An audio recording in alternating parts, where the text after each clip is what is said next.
একটি গ্রামে একটি কৃষক বাস করতেন। কৃষক তার পরিবারকে নিয়ে বেশ সুখে শান্তিতে দিন কাটাতেন। কৃষকের ছেলে রাতুল, সে পড়া শেষ করে গ্রামে মধ্যে একটি কাজের সন্ধানে ঘুরে বেড়াতো। রাতুল তার মনের মতো কাজ পাচ্ছিল না, তবে রাতুল তার বাবার সাথে চাষের জমিতে কাজও করত।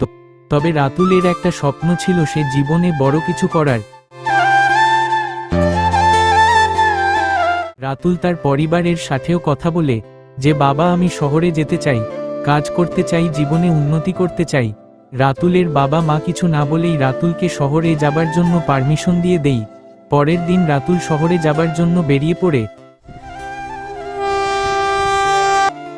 রাতুল শহরে একটি ফার্মে কাজে লাগে। এইভাবেই একদিন পেরিয়ে যায়।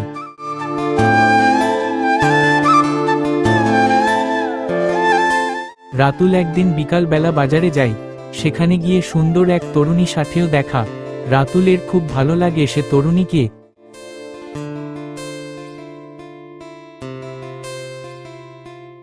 তারা দুইজন একে অপরের সাথে ভালো বন্ধুত্ব হয়ে যায়।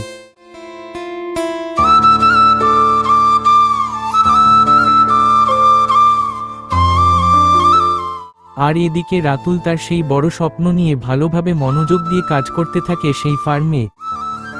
এইভাবে দিনগুলো পেরিয়ে যেত। সেই তরুণী একদিন হঠাৎ রাতুলের কাছে এসে বলল, রাতুল, এই নাও আমার বিয়ের কার্ড। রাতুল একদম চুপ হয়ে গেল। তার চোখের সামনে সবকিছু কালো হয়ে গেল। রাতুলের মনে হলো এক নিমেষেই সবকিছু শেষ হয়ে গেল। আর এইদিকে রাতুল অনেকদিন বাড়ি না ফেরাতে বাড়ির সবাই চিন্তা করছিল। রাতুল শহর থেকে গ্রামে ফিরে গেল।